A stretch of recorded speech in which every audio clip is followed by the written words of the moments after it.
ದೇವರ ಜನರೇ, ಮತ್ತೊಂದು ದಿವಸ ತಮ್ಮ ಮಧ್ಯದಲ್ಲಿ ದೇವರನ್ನ ಸ್ತುತಿಸಿ ಕೊಂಡಾಡುವುದಕ್ಕೆ ಮತ್ತೊಂದು ಸದಾವಕಾಶವನ್ನು ತಂದೆಯಾದ ದೇವರು ಒದಗಿಸಿ ಕೊಟ್ಟಿದ್ದಾರೆ. ಆತನ ನಾಮಕ್ಕೆ ಕೋಟ್ಯಾನುಕೋಟಿ ಸ್ತೋತ್ರ ಸಲ್ಲಿಸ್ತೇನೆ. ತಮ್ಮೆಲ್ಲರಿಗೂ ಕೂಡ ಯೇಸು ಕ್ರಿಸ್ತನ ಪವಿತ್ರ ಹೆಸರಿನಲ್ಲಿ ವಂದಿಸುವಂತವನಾಗಿರುತ್ತೇನೆ. ಈ ದಿವಸಕ್ಕೆ ನೇಮಕವಾದಂಥ ದೇವರ ವಾಕ್ಯದ ಭಾಗ 3 ಭಾಗಗಳನ್ನು ಕೇಳಿಸಿಕೊಂಡಿದ್ದೇವೆ. 1, 2ನೇ ಅರಸುಗಳು 5ನೇ ಅಧ್ಯಾಯದಲ್ಲಿ ನಾಮಾನನೆಂಬ ಒಬ್ಬ ಕುಷ್ಠರೋಗಿಯು, ಅವನ ಬಳಿಯಲ್ಲಿದ್ದಂಥ ಒಂದು ಹುಡುಗಿ ಮತ್ತು ನಡೆದಂಥ ಘಟನೆ. ಇನ್ನು ಅಪೊಸ್ತಲರ ಕೃತ್ಯಗಳಲ್ಲಿ ಪೇತ್ರನು ಸೆರೆಮನೆಯಲ್ಲಿ ಇದ್ದನು, ಮನೆಯ ಬಾಗಿಲನ್ನು ತಟ್ಟುತ್ತಾ ಇದ್ದಾನೆ. ಅಲ್ಲಿಯೂ ಕೂಡ ಒಬ್ಬ ಚಾಕರಿಯವಳು, ಕೆಲಸ ಮಾಡುವಂತ ಹುಡುಗಿ ಪೇತ್ರನ ಆ ಒಂದು ಧ್ವನಿಯನ್ನ ಗುರುತು ಹಿಡಿದು ಸಂತೋಷದಿಂದ ಮನೆಯೊಳಕ್ಕೆ ಹೋದಳು. ಪೇತ್ರನು ಬಂದಿದ್ದಾನೆ ಎಂಬುದಾಗಿ ಪ್ರಕಟಿಸಿದಳು. ಇನ್ನು ಸ್ವಾರ್ಥ ಭಾಗಕ್ಕೆ ಬರುವಾಗ ಮಾರ್ಕನ ಸ್ವಾರ್ಥಿಯಲ್ಲಿ ನಾವು ನೋಡ್ತೇವೆ, ಒಬ್ಬ ಮಗಳು ಬಹಳ ಜ್ವರದಿಂದ ಮಲಗಿ ಹೋಗಿದ್ದಾಳೆ. ಅವನ ತಂದೆಯು ಮಗಳು ಸಾಯುವ ಸ್ಥಿತಿಯಲ್ಲಿದ್ದಾಳೆ, ನೀನು ಆಕೆಯನ್ನು ಮುಟ್ಟಿ ಆಶೀರ್ವದಿಸಿ ಆಕೆಯನ್ನು ಸ್ವಸ್ಥಪಡಿಸಬೇಕು. ಯೇಸು ಕ್ರಿಸ್ತನು ಬರುವಷ್ಟರಲ್ಲಿ ಆ ಮಗಳು ತೀರಿ ಹೋಗಿದ್ದಳು ಎಂಬುದಾಗಿ ಅಲ್ಲಿದ್ದಂಥ ಜನರು ಗೋಳಾಡುತ್ತಾ ಅಳುತ್ತಾ ಇದ್ದರು. ಆ ಸಮಯದಲ್ಲಿ ಯೇಸು ಸ್ವಾಮಿಯು, ನೀವು ಗದ್ದಲ ಮಾಡುವುದಕ್ಕೆ, ಆಕೆಯು ಸತ್ತಿಲ್ಲ, ಮಲಗಿದ್ದಾಳೆ ಎಂಬುದಾಗಿ ಹೇಳಿ ತನ್ನಲ್ಲಿ ಇದ್ದಂಥ 12 ಶಿಷ್ಯರ ಜೊತೆಯಲ್ಲಿ ಹೋಗಲಿಲ್ಲ, 3 ಶಿಷ್ಯರನ್ನು ಮಾತ್ರ ಕರೆದುಕೊಂಡು ಹೋದನು ಒಳಗೆ ಎಂಬುದಾಗಿ ಲಿಖಿತ ಮಾಡಿದರು. ಪ್ರೀತಿಯುಳ್ಳ ದೇವ ಜನರೇ, ಬಹುಶಃ ಈ 3 ವೇದ ಪಾರಣಗಳನ್ನು ನೀವು ಓದುವಾಗ ಕೇಳಿಸಿಕೊಂಡಿರುವುದಾದರೆ ಈ ದಿವಸದ ವಿಷಯ ಏನೆಂಬುದಾಗಿ ತಿಳಿದಿರಲಿಕ್ಕೆ ಸಾಕು.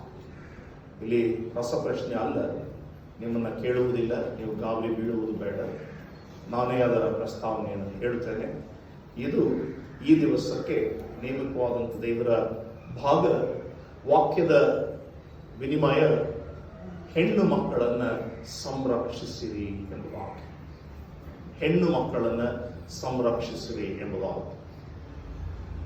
ಬಹುಶಃ ಇಡೀ ಸತ್ಯವೇದವನ್ನು ನೀವು ನೋಡುವುದಾದರೆ ಹೆಣ್ಣು ಮಕ್ಕಳ ಪರಿಚ್ಛೇದ ಹಳೆ ಒಡಂಬಡಿಕೆಯಿಂದ ಹೊಸ ಒಡಂಬಡಿಕೆಯ ತನಕ ವಿಸ್ತಾರವಾಗಿ ಬರೆಯಲ್ಪಟ್ಟವೆ.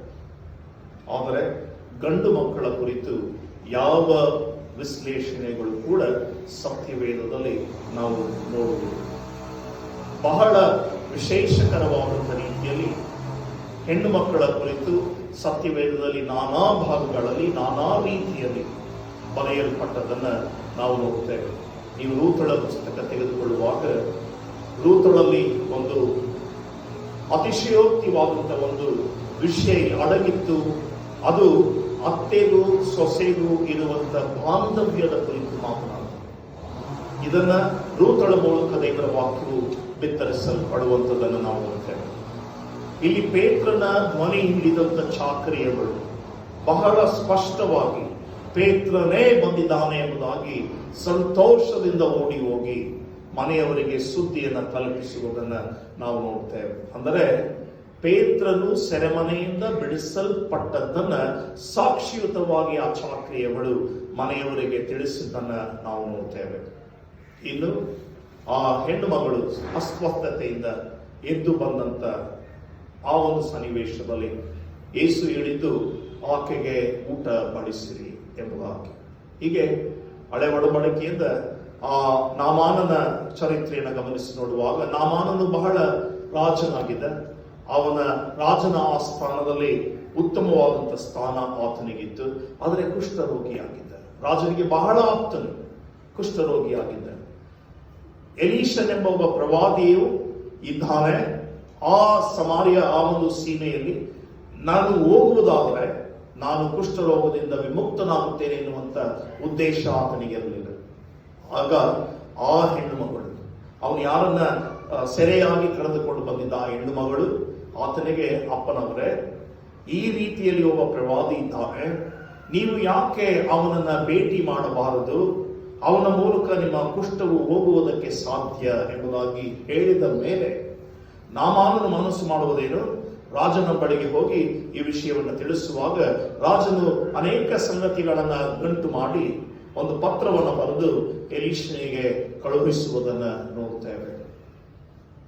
ಎಲೀಷನ ಬಳಿಗೆ ನಾಮಾನನು ಬರುವಾಗ, ನೀನು ಹೋಗಿ ಆ ಹೊಳೆಯಲ್ಲಿ ಏನ್ ಮಾಡು, 3 ಸಾರಿ ಮುಳುಗಿ ಅಂತ ಹೇಳಿ.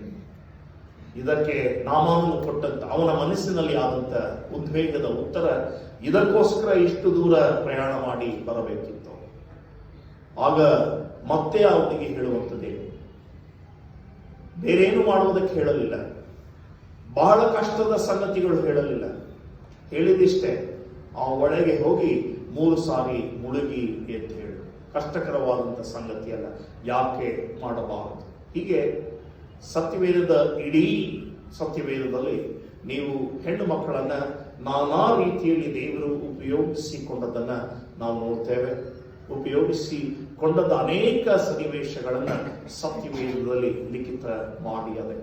ಮತ್ತೊಂದು ವಿಶೇಷತೆಯನ್ನ ಗಮನಿಸಿ ನೋಡುವುದಾದರೆ, ಇತರ ಸಮಾಜದಲ್ಲಿ ಹೆಣ್ಣು ಮಕ್ಕಳಿಗೆ ಇರುವಂತ ಆತಂಕ, ಇತರ ಸಮಾಜದಲ್ಲಿ ಹೆಣ್ಣು ಮಕ್ಕಳಿಗೆ ಇರುವಂತ ಕಿರುಕುಳ ಅಥವಾ ಅಗೌರವ ಅಥವಾ ಕೀಳು ಸ್ಥಾನ, ಇವುಗಳನ್ನ ನಮ್ಮ ಕ್ರಿಸ್ತಿಯ ಸಮಾಜದಲ್ಲಿ ನಾವು ನೋಡಲಿಕ್ಕೆ ಸಾಧ್ಯ ಇಲ್ಲ. ಇದನ್ನು ನಾನು ಕಡಾಖಂಡಿತವಾಗಿ ಹೇಳಬಲ್ಲೆ. ಇದನ್ನು ನಮ್ಮ ಸಮಾಜದಲ್ಲಿ ಯಾರಾದರೂ ಅನುಭವಿಸುತ್ತಿರುವುದಾದರೆ ಅದು 0.0001% ಇರಬಹುದಷ್ಟೇ.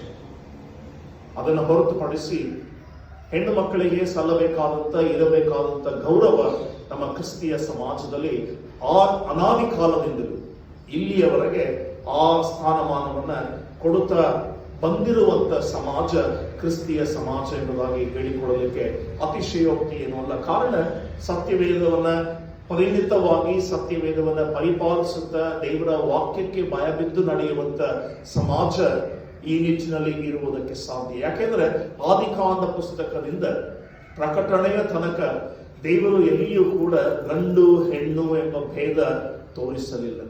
ಒಂದು ವಾಕ್ಯವೂ ಕೂಡ ಶೂನ್ಯವಾಗಿ ಹೋಗಲಿಲ್ಲ.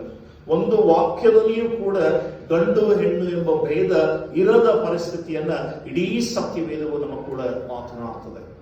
ಆದ್ದರಿಂದ ಸತ್ಯವೇದದ ವಿಶೇಷತೆ ಎನ್ನುವಾಗ ಇಬ್ರಿಯ ಪತ್ರಕರ್ತನು ಬರೆಯುತ್ತಾನೆ 4ನೇ ಅಧ್ಯಾಯದ 12ನೇ ವಾಕ್ಯದಲ್ಲಿ, ದೇವರ ವಾಕ್ಯವು ಸಜೀವವಾದದ್ದು, ಕಾರ್ಯ ಸಾಧಕವಾದದ್ದು, ಯಾವ ಬಾಯಿ ಕತ್ತಿಗಿಂತಲೂ ಹದವಾದದ್ದು, ಎಲ್ಲ ಕೀಳು ಮಜ್ಜೆಗಳನ್ನು ವಿಭಾಗಿಸುವಷ್ಟರ ಮಟ್ಟಿಗೂ ತೂರಿ ಹೋಗುವಂಥದ್ದು, ಮನುಷ್ಯರ ಹೃದಯದ ಆಲೋಚನೆಗಳನ್ನ ಉದ್ದೇಶಗಳನ್ನ ವಿವೇಚಿಸುವಂಥದ್ದು ಆಗಿವೆ. ಇವತ್ತು ನಾವು ಹೆಣ್ಣು ಮಕ್ಕಳಿಗೆ ಕೊಡಬೇಕಾದಂತ ಸ್ಥಾನವನ್ನು ಕೊಟ್ಟಿದ್ದೇವೆ ಎಂಬುದಾಗಿ ಹೇಳಿದರೆ ಅದು ನನ್ನ ಹೆಚ್ಚುಗಾರಿಕೆ ಅಲ್ಲ, ಬದಲಾಗಿ ನನಗೆ ಕೊಡಲ್ಪಟ್ಟಂತ ವಿವೇಕತನ ಇಲ್ಲಿ ಇದೆ. ಇದನ್ನ ಚಿಕ್ಕ ವಯಸ್ಸಿನಿಂದಲೂ ಓದುತ್ತಾ ಬಂದಂತ ನಾವುಗಳು ಆ ವಿವೇಚನೆಯನ್ನು ಹೊಂದುವುದಕ್ಕೆ ಸಾಧ್ಯ. ಕಾರಣ ದೇವರ ವಾಕ್ಯವು ಕಾರ್ಯ ಸಾಧಕವಾದದ್ದು. ನೀವು ಎಷ್ಟೇ ಹಣ ಕೊಟ್ಟು ಒಂದು ಪುಸ್ತಕವನ್ನು ತೆಗೆದುಕೊಳ್ಳ್ರಿ, ಆ ಪುಸ್ತಕಕ್ಕೆ ಒಂದು ಅವಧಿ ಇದೆ. ಆ ಅವಧಿ ಮುಗಿದ ನಂತರ ಯಾರೂ ಓದುವುದಿಲ್ಲ. ಯಾರೂ ಕೂಡ ಆ ಪುಸ್ತಕದ ಅವಧಿ ಮುಗಿದ ನಂತರ ಯಾರೂ ಓದುವುದಿಲ್ಲ. ಆದರೆ ಪ್ರಪಂಚದಲ್ಲಿ ಇರುವಂತ ಸ್ಥಿತಿಯಲ್ಲಿ ಅವಧಿ ಇಲ್ಲದೆ, ಮುಗಿದು ಹೋಗದೆ, ತೀರಿ ಹೋಗದೆ ಇರುವಂತ ಒಂದೇ ಒಂದು ಪುಸ್ತಕ, ಏಕೈಕ ಪುಸ್ತಕ ಎಂಬುದಾಗಿ ನಾವು ಯಾರಾದರೂ ನೋಡುವುದಾದ್ರೆ ಅದು ಸತ್ಯವೇದ. ನಿಮ್ಮ ಸತ್ಯವೇದಗಳು ಯಾವ ವಿಚಿತ್ರವಾದಂತ ರೀತಿಯಲ್ಲಿ ಬೇರೆ ಬೇರೆ ಬೇರೆ ಬೇರೆ ತರ್ಜುಮೆಗಳಿಂದ ಸತ್ಯವೇದಗಳು ಕೂಡಿರುವಂತದ್ದು ಸಾಧ್ಯ. ಈ ದಿನಮಾನಗಳಲ್ಲಿ ಸುಮಾರು 965 ತರ್ಜುಮೆಗಳ ಸತ್ಯವೇದವು ಇದೆ ಎಂಬುದಾಗಿ ನಾವು ನೋಡ್ತೇವೆ. 965 ವಿಧವಾದಂತಹ ಸತ್ಯವೇದಗಳು. ಫ್ಯಾಮಿಲಿ ಡಿವೋಷನಲ್ ಬೈಬಲ್ ಎಂಬುದಾಗಿ ಒಬ್ಬರು ಕರೆಯುತ್ತಾರೆ, ಇನ್ನೊಬ್ಬರು ಸ್ಕ್ರಿಪ್ಚರ್ ಆಫ್ ಗಾಡ್ ಎಂಬುದಾಗಿ ಮತ್ತೊಂದು ತರ್ಜುಮೆ. ಇನ್ನೊಂದು ಕಡೆ ಕಿಂಗ್ ಜೇಮ್ಸ್ ವರ್ಷನ್ ಎಂಬುದಾಗಿ ನೋಡುವಾಗ ಮತ್ತೊಂದು ಕಡೆ ನ್ಯೂ ಕಿಂಗ್ ಜೇಮ್ಸ್ ವರ್ಷನ್ ಎಂಬುದಾಗಿ, ಇನ್ನು ಅನೇಕ ತರ್ಜುಮೆಗಳು ಇವೆ. ಆದರೆ ಇವೆಲ್ಲವೂ ಪ್ರಪಂಚದಲ್ಲಿ ನಾವು ಮಾಡಿಕೊಂಡಿರುವಂತಹ ತರ್ಜುಮೆಗಳು. ಆದರೆ ದೇವರು ಚುಕ್ಕಾಣಿಯನ್ನು ಎಲ್ಲಿ ಹಿಡಿದಿಲ್ಲ ಅಂತ ಗೊತ್ತು, ಸತ್ಯವೇದದಲ್ಲೇ ಇದೆ. ದೇವರು ಎಲ್ಲ ಇಡೀ ಸತ್ಯವೇದದ ಚುಕ್ಕಾಣಿಯನ್ನ ಆತನೇ ಹಿಡಿದಿದ್ದಾನೆ. ಆತನೇ ಅದಕ್ಕೆ ಚುಕ್ಕಾಣಿಯ ಒಡೆಯ. ಅವನನ್ನು ಹೊರತುಪಡಿಸಿ ಯಾರೂ ಕೂಡ ಇಲ್ಲ. ನಾವು ಎಷ್ಟೇ ಸತ್ಯವೇದಗಳನ್ನ ಪ್ರಪಂಚದಲ್ಲಿ ಮುದ್ರಿಸಿ ಓದುತ್ತಾ ಬಂದರೂ ದೇವರ ವಾಕ್ಯಗಳು ಬದಲಾಗುವುದಿಲ್ಲ. ಕೀರ್ತನೆ ನಾನು ಬರೆಯುತ್ತಾನೆ 119ನೇ ಕೀರ್ತನೆ 89ನೇ ವಾಕ್ಯ. ಯಾರಾದರೂ ಓದಿರ್ತೀಯ? ಕೀರ್ತನೆಗಾರರು ಬರೆಯುತ್ತಾನೆ 119ನೇ ಕೀರ್ತನೆ 89ನೇ ವಾಕ್ಯ.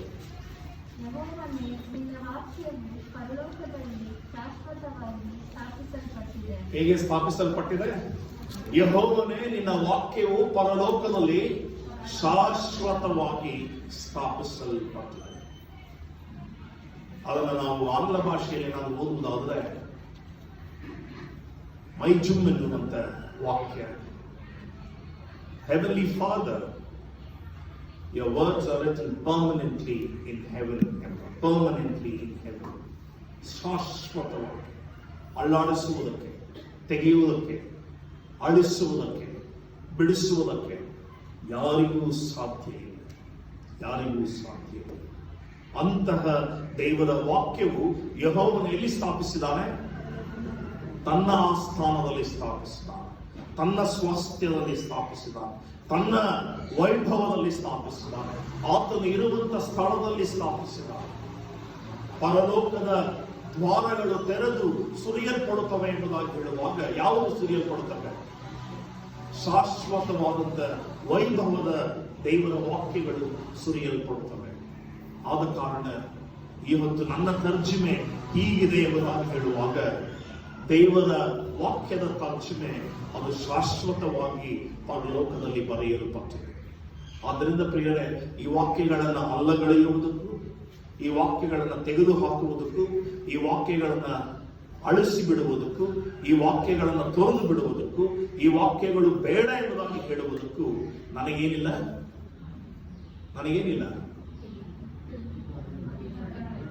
ಹಕ್ಕಿಲ್ಲ. ಅಧಿಕಾರ ಬೇರೆ, ಹಕ್ಕು ಬೇರೆ. ಹಕ್ಕಿಲ್ಲ, ಸ್ವಾಸ್ಥ್ಯವು. ಕಾರಣ ಯೆಹೋವನ ವಾಕ್ಯವು ಅದು ಪರಲೋಕದಲ್ಲಿ ಶಾಶ್ವತವಾಗಿ ಬರೆಯಲ್ಪಟ್ಟ ಕಾರಣ ಇದು ಸ್ವಾಸ್ಥ್ಯ. ಇದು ನನಗೆ ಹಕ್ಕಿಲ್ಲ. ಅಧಿಕಾರ ಅಲ್ಲ, ಅದು ನನಗೆ ಹಕ್ಕಿಲ್ಲ. ಆದ್ದರಿಂದ ಪ್ರಿಯರೇ, ಈ ಒಂದು ದೇವರ ವಾಕ್ಯವು ಎಷ್ಟು ನಮಗೆ ಬೇಕೋ ಅಷ್ಟು ಅರ್ಥಗರ್ಭಿತವಾಗಿ ಅರ್ಥೈಸಿಕೊಳ್ಳುವುದಕ್ಕೆ ಸಾಧ್ಯ. ಬಹುಶಃ ಈ ವಾಕ್ಯದ ಶ್ರಮ ಹೇಗಿದೆ ಎಂಬುದಾಗಿ ನಾವು ಈ ಕಳೆದ 6 ತಿಂಗಳಲ್ಲಿ ಅನುಭವ ಮಾಡಿದ್ದೇವೆ. ವಾಕ್ಯದ ಶ್ರಮ ಅನುಭವ ಮಾಡಿದ್ದೇವೆ. ಇದು ಹೊಸತೇನಲ್ಲ. ದಯಮಾಡಿ ಯಾರಾದರೂ ಆಮೋಸನ ಪ್ರವಾದನ ಗ್ರಂಥ 11ನೇ ಅಧ್ಯಾಯ 9ನೇ ಅಧ್ಯಾಯ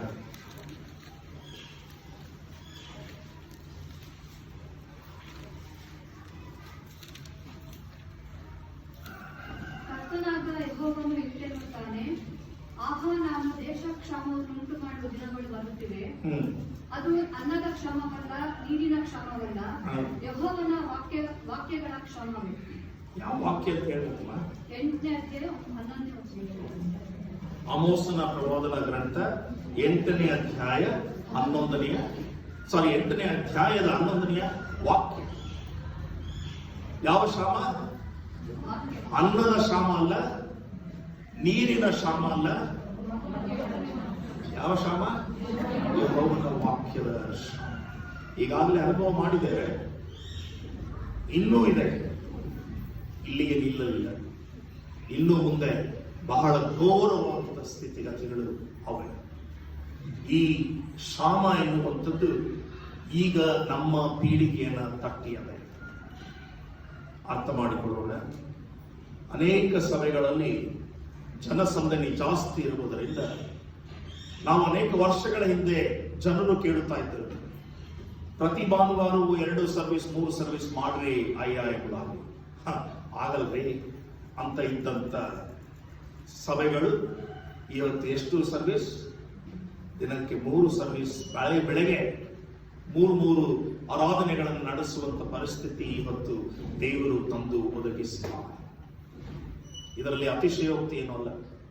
ಕಾರಣ, ಯಾವಾಗ ನೀವು ನನ್ನನ್ನು ತಿರಸ್ಕರಿಸುತ್ತೀರೋ ಆಗ ನಿಮಗೆ ಬರುವಂತ ವ್ಯಾಧಿಗಳನ್ನ, ನಿಮಗೆ ತರುವಂತ ಸಂದಿಗ್ಧ ಸ್ಥಿತಿಗತಿಗಳನ್ನ ನೀವು ಭೇದಿಸದೆ ಹೋಗುವಾಗ ನನ್ನ ಮೊರೆ ಇಡಬೇಕಾದದ್ದು ಅವಶ್ಯಕ ಎಂಬುದಾಗಿ ದೇವರ ವಾಕ್ಯದ ಭಾಗದಲ್ಲಿ ನಾವು ನೋಡ್ತೇವೆ.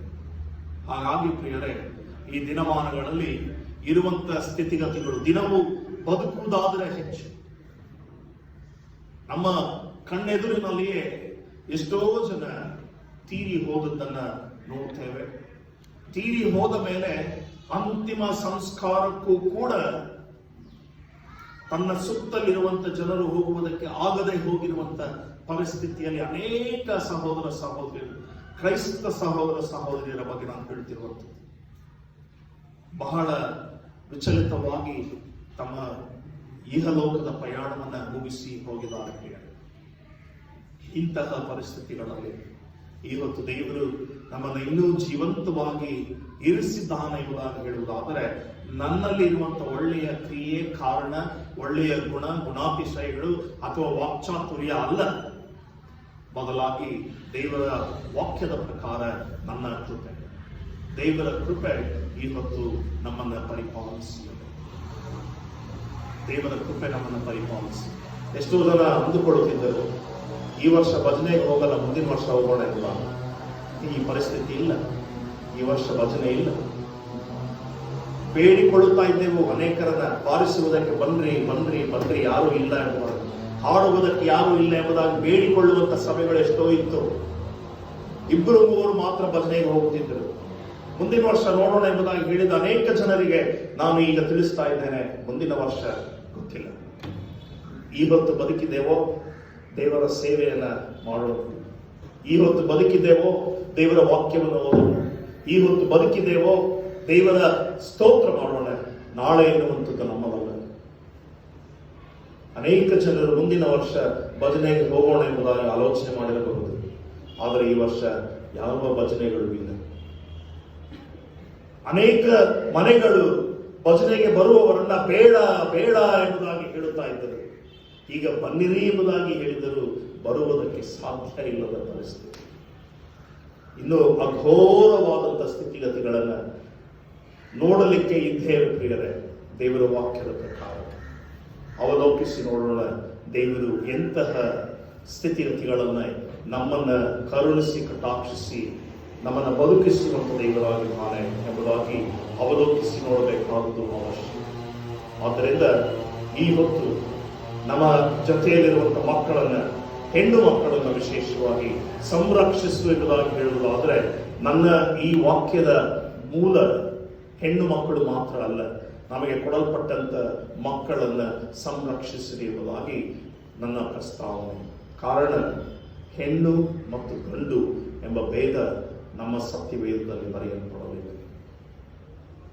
ಮೊದಲು ಆದಾಮನನ್ನು ಸೃಷ್ಟಿಸಿದ ದೇವರು ತನ್ನ ಸ್ವರೂಪದಲ್ಲಿ ಮಣ್ಣಿನ ಧೂಳನ್ನು ತೆಗೆದುಕೊಂಡು ಒಂದು ಆಕಾರ ಮಾಡಿ ಬಿಟ್ಟನು. ಆದರೆ ಆ ಆಕಾರಕ್ಕೆ ಏನಿರಲಿಲ್ಲ, ಜೀವ ಇರಲಿಲ್ಲ. ಆಗ ಯೆಹೋವನಾದ ದೇವರು ಜೀವವಿಲ್ಲದ ಆ ಆಕಾರಕ್ಕೆ ತನ್ನ ಜೀವ ಶ್ವಾಸವನ್ನ, ಯಾವುದನ್ನ, ತನ್ನ ಉಸಿರನ್ನು ಕೊಡಲಿಲ್ಲ. ದಯಮಾಡಿ ಇದನ್ನು ಗಮನಿಸಿ ನೋಡ್ರಿ. ಉಸಿರಿಗೂ ಜೀವಕ್ಕೂ ಬಹಳ ವ್ಯತ್ಯಾಸ ಇದೆ. ಈ ಹೊತ್ತು ಉಸಿರಾಣದ ಜನರು ಆಕ್ಸಿಜನ್ ಮಾಸ್ಕ್ ಹಾಕಿ ಆಸ್ಪತ್ರೆಯಲ್ಲಿ ಬಿಟ್ರೆ 30 ದಿನ 30 ವರ್ಷ ಬದುಕ್ತಾರೆ, ಹೌದಾ? ಆದರೆ ಆಕ್ಸಿಜನ್ ಇಟ್ಟಂತ ಉಸಿರು, ಕೃತಕವಾಗಿ ಉಸಿರು ಕೊಟ್ಟಂತ ವೇಳೆಯಲ್ಲಿಯೂ ಕೂಡ ಎಷ್ಟೋ ಜನರು ಸತ್ತು ಹೋದದ್ದನ್ನ ನೀವು ಕೇಳಿಸಿಕೊಂಡಿದ್ದೀರಿ, ಹೌದಾ?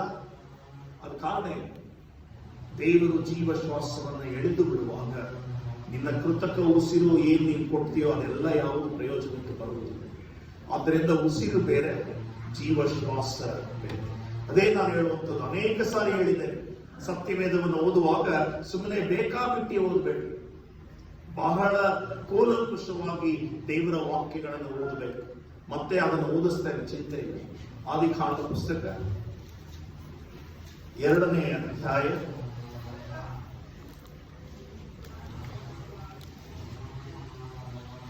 7ನೇ ವಾಕ್ಯ.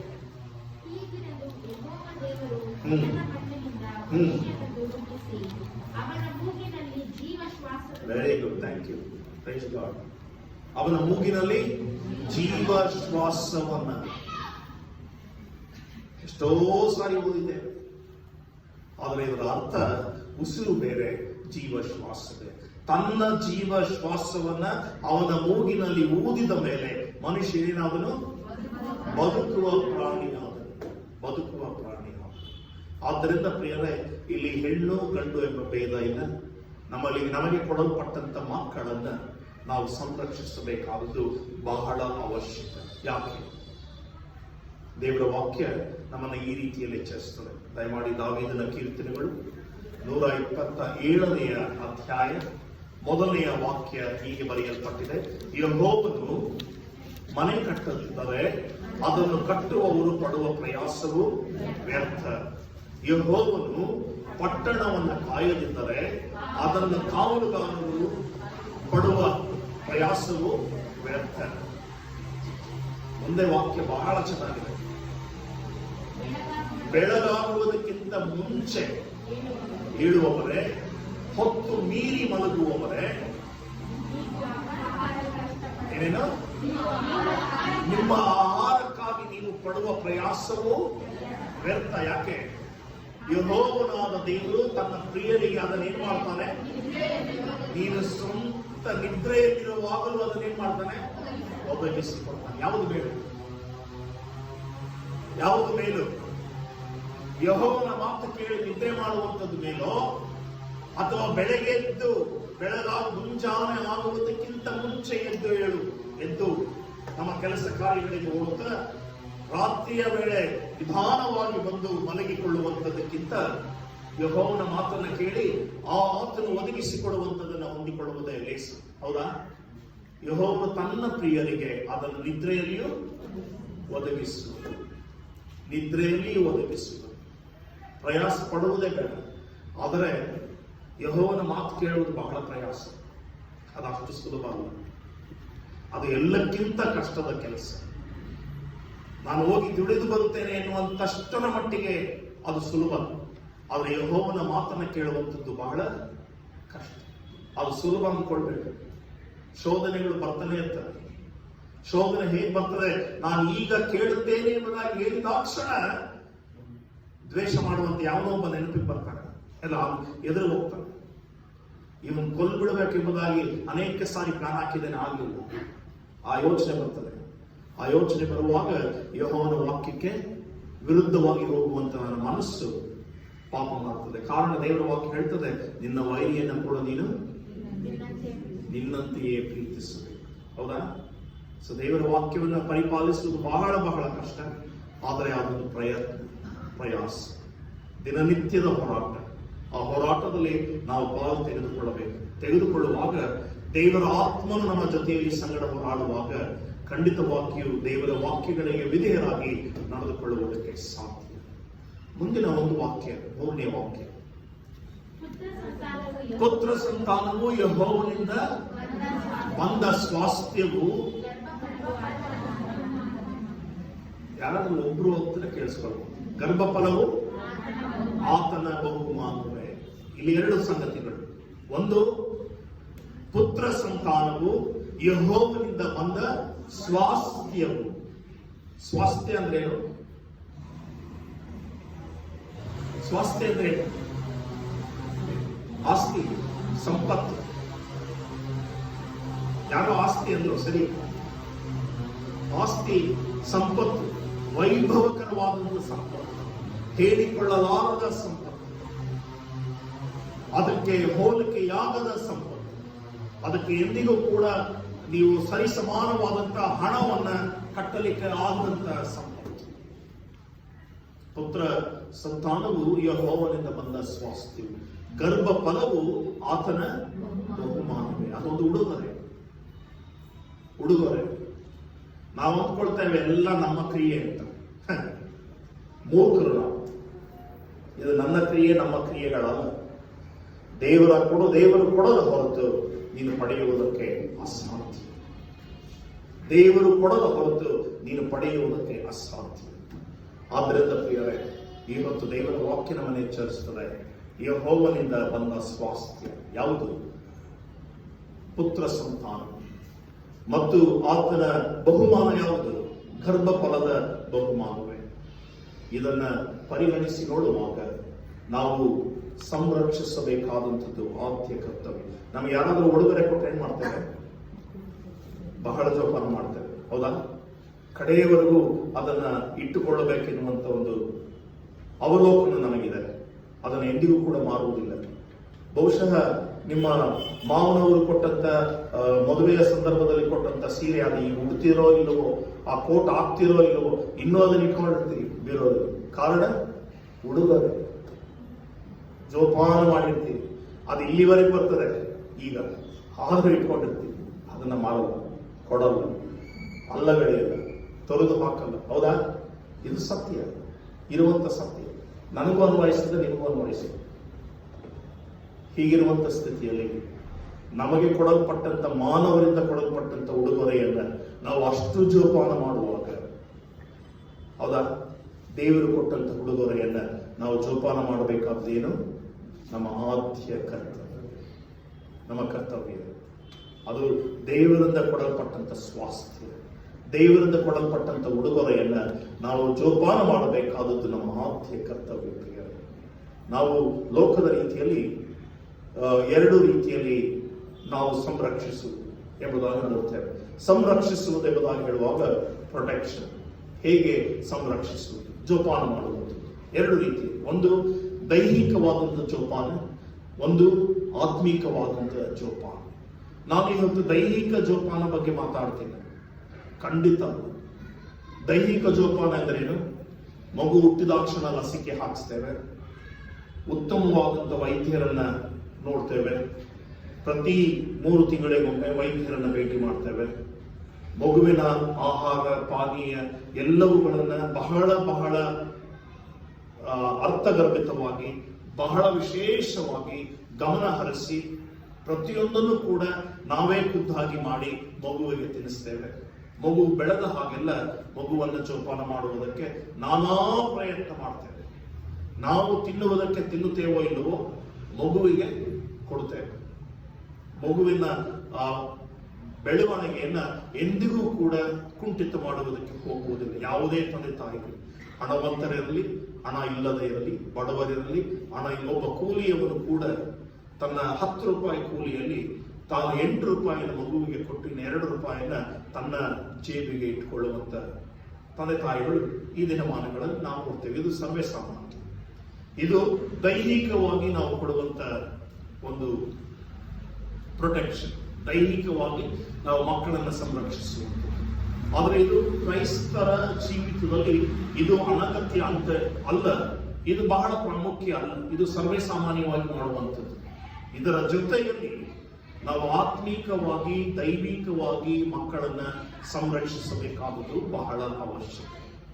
ಇದನ್ನ ಎಲ್ಲಿ ನಾವು ನೋಡ್ತೇವೆ? ಸತ್ಯವೇದದಲ್ಲಿ ಸುಮಾರು 3 ಘಟನೆಗಳನ್ನ ದೇವರು ನಮ್ಮ ಮುಂದೆ ಇಟ್ಟಿದ್ದಾನೆ. ಮೊದಲನೆಯ ಘಟನೆ ಮತ್ತಾಯನ ಸುವಾರ್ತೆ 19ನೇ ಅಧ್ಯಾಯ 13, 14, 12, 13, 11, 12, 13 ಈ ವಾಕ್ಯಗಳಲ್ಲಿ ನಾವು ಏನ್ ಮಾಡ್ತೇವೆ? ತಂದೆ ತಾಯಿಗಳು ಗುಡ್ಡದ ಮೇಲೆ ಇದ್ದಂತ ಯೇಸುವನ್ನ ಸಂಧಿಸುವುದಕ್ಕೆ ಬರುವಾಗ ತಮ್ಮ ಮಕ್ಕಳನ್ನು ಕೂಡ ಕರೆದುಕೊಂಡು ಬಂದ್ರಂತೆ, ಹೌದಾ? ಕರೆದುಕೊಂಡು ಬಂದು ಯೇಸುವಿನ ಬಳಿಗೆ ಕರೆತಂದು ಯೇಸುವು ಅವರನ್ನ ಮುಟ್ಟಬೇಕೆಂಬುದಾಗಿ ತಂದೆ ತಾಯಿಗಳು ಆಶೆ ಪಟ್ಟರು. ಆದ್ರೆ ಅಲ್ಲಿದ್ದಂತ ಶಿಷ್ಯರು ಏನ್ ಮಾಡಿದ್ರು? ಗದರಿಸಿದರು. ಆಗ ಯೇಸು ಆ ಗದರುವಿಕೆಯನ್ನು ಕೇಳಿಸಿಕೊಂಡು ಅವರಿಗೆ ಕೊಟ್ಟ ಉತ್ತರ ಏನು? ಅವರನ್ನ ಬಿಡಿರಿ, ಮಕ್ಕಳನ್ನ ತಡೆಯಬೇಡಿರಿ, ಯಾಕೆಂದ್ರೆ ಪರಲೋಕ ರಾಜ್ಯವು ಇಂಥ ಬರುತ್ತೆ. ಪರಲೋಕ ರಾಜ್ಯವು ಇಂಥ ಬರುವುದು. ಇಂತಹ ಮಕ್ಕಳನ್ನೇ ಅವರನ್ನ ತಡೆಯಬೇಡಿ ಎಂಬುದಾಗಿ ಗದರಿಸಿ ಆ ಮಕ್ಕಳನ್ನ ಕರೆದು ಅವರನ್ನ ಮುಟ್ಟಿ ಆಶೀರ್ವದಿಸಿದನು. ಅನಂತರ ಆ ಸ್ಥಳವನ್ನು ಬಿಟ್ಟು ಹೋದರು ಎಂಬುದಾಗಿ ಆ ವಾಕ್ಯವು ತಿಳಿಸ್ತದೆ. ನನ್ನ ಪ್ರೀತಿಯುಳ್ಳ ದೈವ ಜನರೇ, ನಾವು ಕೂಡ ಇದೇ ಸ್ಥಿತಿಯಲ್ಲಿ ಒಮ್ಮೊಮ್ಮೆ ಇದ್ದೇವೆ. ದೇವರಿಂದ ಆಶೀರ್ವದಿಸಲ್ಪಡುವಂತ ಮಕ್ಕಳನ್ನ ನಾವು ಅನೇಕ ವೇಳೆ ತಪ್ಪಿಸುವುದಕ್ಕೆ ಶಿಷ್ಯರಲ್ಲ, ನಾವೇ ಕಾರಣ.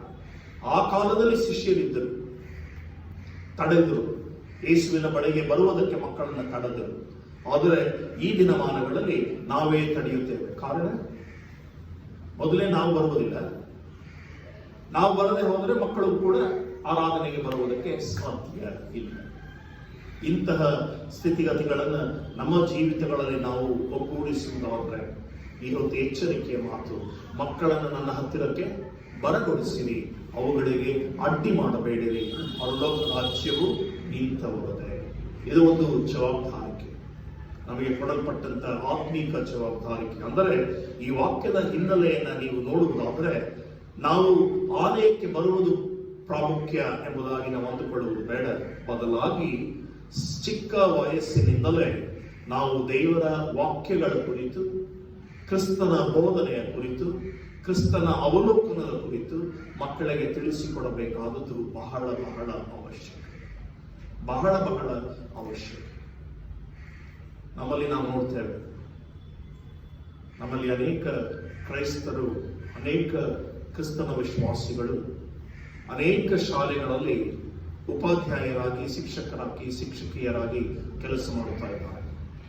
ಅವರಲ್ಲಿ ನಾನು ಒಂದು ಕೂಲಂಕುಷವಾಗಿ ಒಂದು ಸರ್ವೆ ಮಾಡುವಂತ ಸ್ಥಿತಿಯಲ್ಲಿ ನೋಡಿದರೆ, 100 ಜನರನ್ನ ನೀವು ವೀಕ್ಷಿಸುವುದಾದರೆ ಅದರಲ್ಲಿ 98 ಜನ ಸಂಡೇ ಸ್ಕೂಲ್ ಟೀಚರ್ಸ್ ಅಲ್ಲ, ಹೊಟ್ಟೆಪಾಡಿಗೆ ಟೀಚರ್ಸ್ ಅಷ್ಟೇ, ಸಂಡೇ ಸ್ಕೂಲ್ ಟೀಚರ್ಸ್ ಅಲ್ಲ.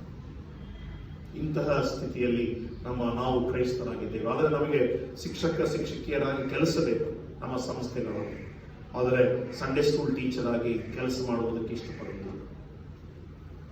ಇದು ಇಲ್ಲಿ ಯಾರಾದರೂ ಶಿಕ್ಷಕರಿದ್ದಾರೆ, ನಾವು ಸಂಡೇ ಸ್ಕೂಲ್ಗೆ ಶಿಕ್ಷಕರಾಗಿ ಇಲ್ಲದೆ ಹೋಗಿರುವುದಾದರೆ ಇಷ್ಟು ವರ್ಷ, ಈಗ ಶಿಕ್ಷಕರು ಮಕ್ಕಳನ್ನ ಸಂರಕ್ಷಿಸುವಂಥದ್ದು ನಮ್ಮ ಆದ್ಯ ಕರ್ತವ್ಯ. ಅದೊಂದು ಸೇವೆ. ಆ ಸೇವೆಗೆ ಪ್ರಾಮುಖ್ಯತೆಯನ್ನು ಕೊಡಬೇಕಾದದ್ದು ತಂದೆ ತಾಯಿಗಳಾಗಿ ನಮ್ಮ ಆದ್ಯ ಕರ್ತವ್ಯ. ಇನ್ನು 2ನೆಯ ಸಂಗತಿ, ಮತ್ತಾಯನ ಸುವಾರ್ತೆ 21ನೇ ಅಧ್ಯಾಯ 16ನೇ ವಾಕ್ಯ ಮತ್ತು 17ನೇ ವಾಕ್ಯ. ಈ ಒಂದು ಸನ್ನಿವೇಶವನ್ನು ಗಮನಿಸಿ ನೋಡ್ರಿ.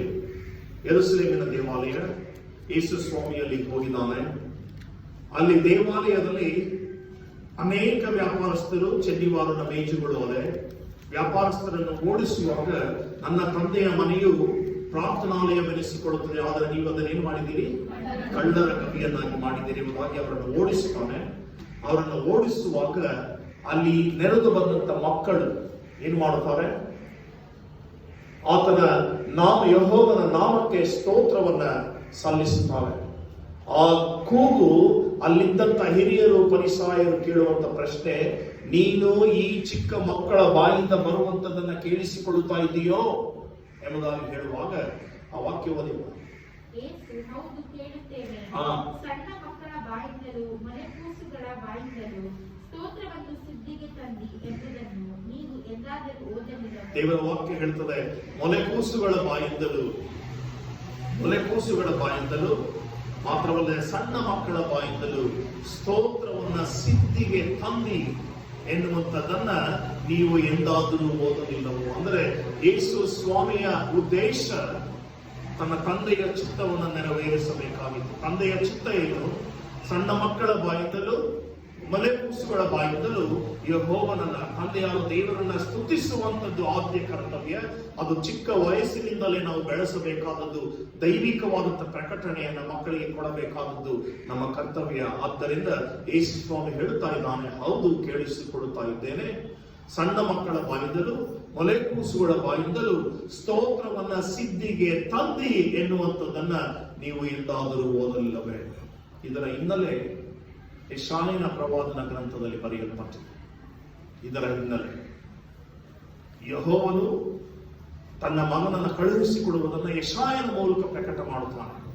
ಆ ಪ್ರಕಟಣೆಯಲ್ಲಿ ನಾವು ಈ ವಾಕ್ಯಗಳನ್ನು ಓದುತ್ತೇವೆ. ಆದ್ದರಿಂದ ಪ್ರಿಯರೇ, ನಮ್ಮ ಆದ್ಯ ಕರ್ತವ್ಯ ಎರಡನೆಯದಾಗಿ ಮಕ್ಕಳನ್ನ ದೇವಾಲಯಕ್ಕೆ ಕರೆತರುವಂಥದ್ದು, ಸ್ತುತಿ ಸ್ತೋತ್ರಗಳಲ್ಲಿ ಪಾಲು ತೆಗೆದುಕೊಳ್ಳುವಂಥದ್ದು, ಆ ಚಿಕ್ಕ ಪ್ರಾಯ ವಯಸ್ಸಿನಿಂದಲೇ ಅವರಿಗೆ ಆ ಬೆಳವಣಿಗೆಯನ್ನು ಕೊಡುವಂಥದ್ದು ನಮ್ಮ ಆದ್ಯ ಕರ್ತವ್ಯ. ಇದನ್ನು ಕೂಡ ನಾವು ಪರಿಪಾಲಿಸಬೇಕಾದದ್ದು ದೇವರ ವಾಕ್ಯದ ನಿಯೋಜನೆ. ಇನ್ನು ಮೂರನೆಯದಾಗಿ, ಕಡೆಯದಾಗಿ 1 ಯೋಹಾನ 5ನೇ ಅಧ್ಯಾಯದ 21ನೇ ವಾಕ್ಯ. 1 ಯೋಹಾನ 5ನೇ ಅಧ್ಯಾಯದ 21ನೇ ವಾಕ್ಯ, ಕಡೆಯ ವಾಕ್ಯ. ಪ್ರಿಯರಾದ ಮಕ್ಕಳೇ, ವಿಗ್ರಹಗಳಿಗೆ ದೂರವಾಗಿರುವಂತೆ ನಿಮ್ಮನ್ನು ಕಾಪಾಡಿಕೊಳ್ಳಿ. ದೇವರ ವಾಕ್ಯ ಹೇಳ್ತದೆ, ಪ್ರಿಯರಾದ ಮಕ್ಕಳು, ವಿಗ್ರಹಗಳಿಗೆ ದೂರವಾಗಿರುವಂತೆ ನಿಮ್ಮನ್ನು ಕಾಪಾಡಿಕೊಳ್ಳಿ. ಇದರ ಮೂಲ ಉದ್ದೇಶ ಏನು? ನಮ್ಮ ಮಕ್ಕಳನ್ನ ಇಂದಿನ ದಿನಮಾನಗಳಲ್ಲಿ ಬಹಳಷ್ಟು ಸಮಾಜದಲ್ಲಿ ಕೆಟ್ಟು ಹೋಗಿರುವಂತ ಪಿಡುಗುಗಳು ನಮ್ಮಲ್ಲಿ ಅನೇಕವೇ. ಅನೇಕ ಸಮಾಜದ ಧೋರಣೆಯ ಬದುಕುಗಳು.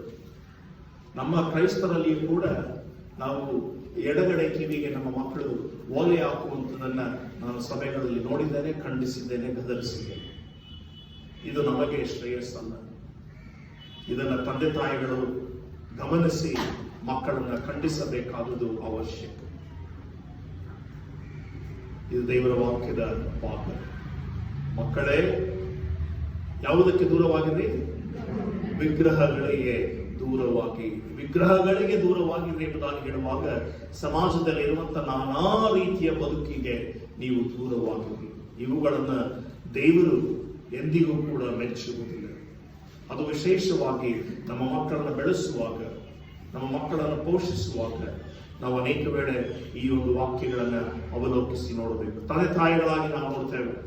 ನನ್ನ ಮಗನಿಗೆ ಮೊದಲನೆಯ ಬರ್ತಡೇ ಈ ಡ್ರೆಸ್ ಅನ್ನು ಕೊಟ್ಟೆ, 2ನೇ ಬರ್ತಡೇ ಇದನ್ನ ಕೊಟ್ಟೆ, 3ನೇದು ಹೀಗೆ ಮಾಡಿದೆ, 10ನೇ ಕ್ಲಾಸಿನಲ್ಲಿ ಅವನ ಬರ್ತಡೇಗೆ ಒಂದು ಸೈಕಲ್ ತೆಕ್ಕೊಟ್ಟೆ, 11ನೇ ಕ್ಲಾಸ್ನಲ್ಲಿ ಅವನಿಗೆ ಒಂದು ವಾಚ್ ಕೊಟ್ಟೆ, 12ರಲ್ಲಿ ಏನೋ ಕೊಟ್ಟೆ, ಮತ್ತು 13 ಅವನು ಡಿಗ್ರಿಗೆ ಬಂದು ಪಾಸ್ ಆದಾಗ ಅವನಿಗೆ ಒಂದು ಸರವನ್ನು ಮಾಡಿಸಿಕೊಟ್ಟೆ. ಯಾವ ತಂದೆ ತಾಯಿಗಳು ಕೂಡ ನಾನು ಅವನಿಗೆ ಸತ್ಯವೇದವನ್ನು ಕೊಟ್ಟೆ, ಚಿಲ್ಡ್ರನ್ಸ್ ಬೈಬಲ್ ಕೊಟ್ಟೆ, ಆಮೇಲೆ ಈ ಬೈಬಲ್ ಕೊಟ್ಟೆ, ಆಮೇಲೆ ಈ ತರ್ಜಮೆ ಕೇಳಿಸ್ಕೊಳ್ಳಿ. ನಾನು ಕೇಳಿಸ್ಕೊಳ್ಳಿ. ನೀವು ಕೊಟ್ಟಿರುವುದಾದ್ರೆ ದೇವರ ನಾಮಕ್ಕೆ ಸ್ತೋತ್ರವಾಗಲಿ. ಇನ್ನು ಮೇಲೆ ಉಡುಗೊರೆ ಎಂಬುದಾಗಿ ಹೇಳುವಾಗ ಅನೇಕ ವೇಳೆ ನಾವು ಮದುವೆಗಳಿಗೂ ಕೂಡ ಹೋಗ್ತೇವೆ. ಅನೇಕ ವೇಳೆ ಹೂಗಳಿಗೆ 200-300 ರೂಪಾಯಿಗಳನ್ನ ಗುಚ್ಛಗಳನ್ನ ಕೊಡ್ತೇವೆ. ಅದನ್ನು ಕೊಡುವ ಬದಲು ನಿಮ್ಮ ಗಂಡು ಹೆಣ್ಣಿಗೆ ನೀವು ಕೊಡಬೇಕೆಂಬುದಾಗಿ ಏನಾದರೂ ಇರುವುದಾದರೆ 150 ರೂಪಾಯಿ ಸತ್ಯವೇದವನ್ನ 2 ತೆಕ್ಕೊಂಡ್ರೆ 300 ರೂಪಾಯಿ ಆಗ್ತದೆ. ಸತ್ಯವೇದವನ್ನು ಉಡುಗೊರೆಯಾಗಿ ಕೊಡಿ. ಕೊಡುವಾಗ ಇದರಲ್ಲಿ ಸತ್ಯವೇದ ಇದೆ, ನೀವು ಹಾಗೆಯೇ ಅದನ್ನು ಕೆಳಗೆ ಇಲ್ಲಿ ಹಾಕಬೇಡ್ರಿ, ಇದನ್ನು ಯಾರಿಗಾದ್ರೂ ಕೈಯಲ್ಲಿ ಕೊಡ್ರಿ ಎಂಬುದಾಗಿ ಅಲ್ಲಿ ಮದುವೆಯಲ್ಲಿ ಹೇಳಬೇಕಾಗ್ತದೆ. ಕಾರಣ ಇದಕ್ಕೆ ಸಲ್ಲಿಸುವಂತ ಗೌರವವನ್ನು ನಾವು ಸಲ್ಲಿಸಲೇಬೇಕಾಗುತ್ತೆ. ನಮ್ಮ ಕರ್ತವ್ಯ ಹೌದಾ? ದೇವರ ವಾಕ್ಯ ನಮಗೆ ಕೊಡಲ್ಪಟ್ಟಿದೆ, ಸ್ವೀಕರಿಸಿದ್ದೇವೆ, ಪರಿಪಾಲಿಸುವಂಥದ್ದು ನಮ್ಮ ಆದ್ಯ ಕರ್ತವ್ಯ. ಕಾರಣ 1ನೇ ಯಾಕೋಬನ ಪತ್ರಿಕೆ 19ನೇ ವಾಕ್ಯವಾಗಿ ನೆನೆಸ್ತೇನೆ. ದಯಮಾಡಿ ಯಾರಾದರೂ ಓದುವುದಾದರೆ ಸಂತೋಷ. 1ನೇ ಯಾಕೋಬನ ಪತ್ರಿಕೆ 1ನೇ ಅಧ್ಯಾಯದ 19ನೇ ವಾಕ್ಯ. ನನ್ನ ಪ್ರಿಯ ಸಹೋದರರೇ, ನೀವು ಬಲ್ಲವರು, ಆದರೆ ಪ್ರತಿಯೊಬ್ಬನು ಕಿವಿಗೊಡುವುದರಲ್ಲಿ ತೀವ್ರವಾಗಿಯೂ ಮಾತಾಡುವುದರಲ್ಲಿ ನಿಧಾನವಾಗಿಯೂ ಇರಲಿ. ದೇವರ ವಾಕ್ಯ ಹೇಳ್ತದೆ, ನೀವು ಬಲ್ಲವರು, ಆದರೆ ಪ್ರತಿಯೊಬ್ಬನು ಕಿವಿಗೊಡುವುದರಲ್ಲಿಯೂ ತೀವ್ರವಾಗಿಯೂ ಮಾತಾಡುವುದರಲ್ಲಿಯೂ ನಿಧಾನವಾಗಿಯೂ ಇರಲಿ. ಅದೇ ನಮ್ಮ ಶ್ರೇಯಸ್ಸು. ಕಾರಣ ನೀನು ಮಾತನಾಡುವ ಪ್ರತಿಯೊಂದು ಮಾತಿಗೂ ಏನ್ ಮಾಡಬೇಕು? ಲೆಕ್ಕ ಕೊಡಬೇಕು ದೇವರಿಗೆ. ಆದ್ರಿಂದ ಕಿವಿಗೊಡುವುದರಲ್ಲಿ ತೀವ್ರವಾಗಿಯೂ ಮಾತಾಡುವುದರಲ್ಲಿ ನಿಧಾನವಾಗಿಯೂ ನಮ್ಮ ಜೀವಿತಗಳನ್ನು ರೂಢಿಸಿಕೊಳ್ಳೋಣ. ದೇವರು ತಾನೇ ಆಶೀರ್ವದಿಸಿ ನಡೆಸಲಿ. ಆಮೇಲೆ